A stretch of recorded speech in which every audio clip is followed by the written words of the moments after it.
guys, it's Bree. Welcome to A Dose of Breality. Today is Sunday, so you know what that means. It's Sunday Funday. I just got done actually doing the DIY for today, and I'm so excited because it worked out so much better than I could have planned. For those of you who didn't read the title fully and just got excited by the term DIY, we're making edible Play Doh. And it's not just jumping on the edible bandwagon right now. I have some kids that I need to be really careful what I do with them at work. And I have some kids that will literally put everything in their mouth. So yes, I'm sitting here playing with this while I'm talking. Bad YouTuber. So I have to be really careful. So I also have kids that have severe allergies to certain products.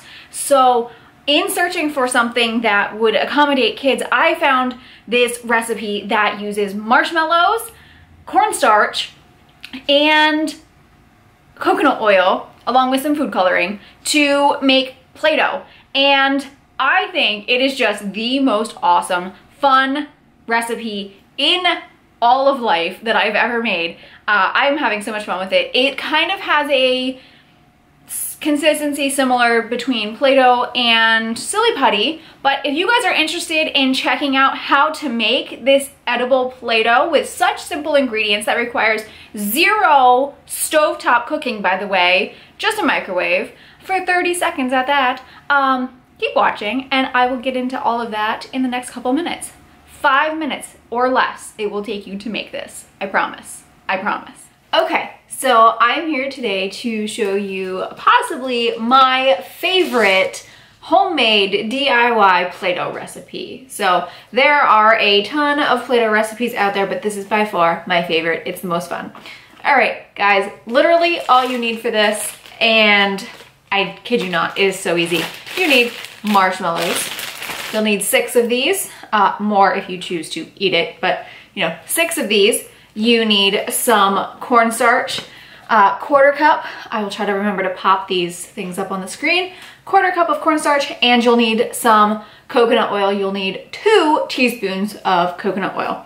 So you will combine all of that in a glass or otherwise microwave safe bowl. Pop that in the microwave for 30 seconds, and I will show you what to do when I get back. Okay, this is our mixture before I put it in the microwave.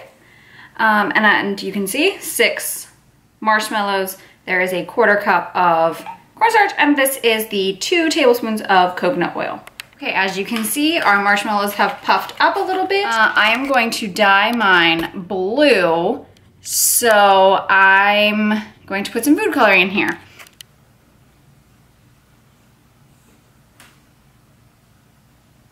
Okay, and I think that's the color I want.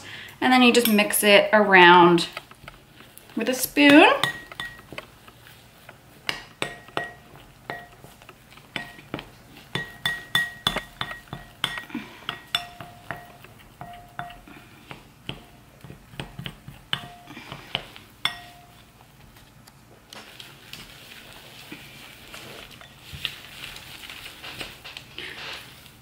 And once it starts to ball up on the spoon and ball up in the center like this, you work it with your hands.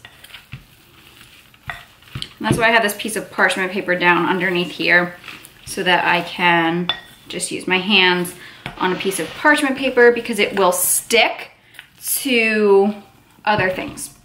It will stick to paper towels, it will stick to really anything. So, I mean, there's marshmallows in here, guys. So it's a little warm, so be careful. If you do this with kids, it is a good activity to do with kids. You just have to make sure it's not too hot.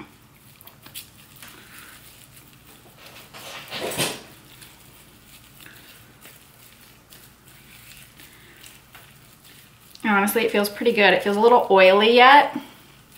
All the different oils from the, well, the coconut oil, but then what's in the marshmallows also. So you gotta work the stickiness out from the marshmallow, work the oils into it. It feels kind of like Silly Putty, like it stretches like Silly Putty. Nice and stretchy and slimy because of those oils.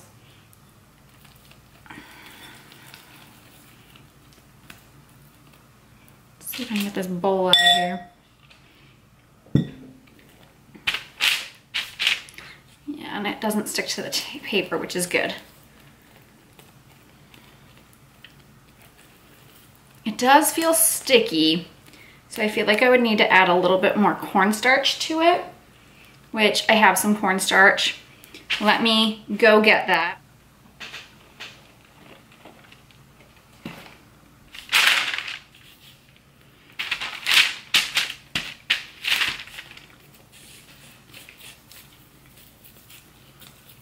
That already feels better.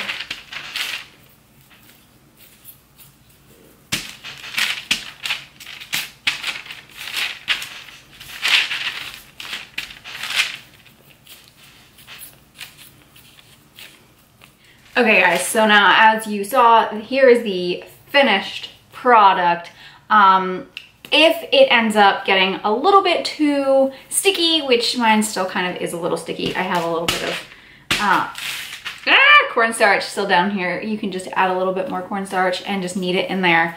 You can also put a little bit of oil on your hands so that it doesn't stick to your hands. It's not sticking in the sense of like getting all over your hands, but it just feels a little bit tacky to the touch. And it really shouldn't feel that way. If it is too dry, just add a little tiny bit more oil to it and, you know, play around with it until you get the proportions correct. But this is definitely a Play-Doh, but it's more along the lines of a cross between a Play-Doh and a Silly Putty. I mean, look at this. Like, that stretch is so awesome. And it's edible. Like, it doesn't smell great, I'll be honest, but regular Play-Doh doesn't smell great. But just to prove it to you guys, like, I wouldn't tell you it's edible if it's not. Like, it's edible. I mean, it kind of tastes like cake fondant a little bit.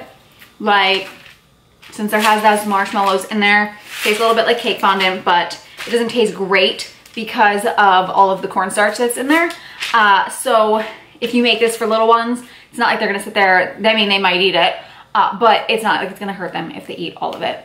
I would still watch them to make sure that they don't eat all of it, but you know, if they eat a little bit, it's not going to hurt them. Didn't I promise it was gonna take you less than 5 minutes? It was so easy, right? Okay, so now that you have your own Play-Doh, we can sit here and play. So my advice with this is play with it on parchment paper or some type of silicone type baking mat, or you know, some kind of placemat or something that has a slippery surface, because this will stick to clothing. This will stick to paper towels. Once it's stuck, it's stuck. It's not coming off. So that's my advice. I'm going to store this and see how it fares in just a regular Ziploc bag. But since it is so quick and easy to make, hi Lacey. Since it's so quick and easy to make, it's not going to be the end of the world if I have to just throw it away and make a new batch for, you know, the beginning of the week with my kiddos. But I would love to be able to keep it and, you know, play with it whenever. So I'm gonna see how it fares in a Ziploc bag versus maybe I'll split it in half, store half in a Ziploc and half in like a Tupperware type container, and see how it fares in that. But yeah, I'm super happy with how this DIY turned out. If you guys try it and you have similar results, or you find out a way that works even better, let me know in the comments down below. Guys, I'm so happy to be back doing DIYs. You have no idea. I've missed doing them so much.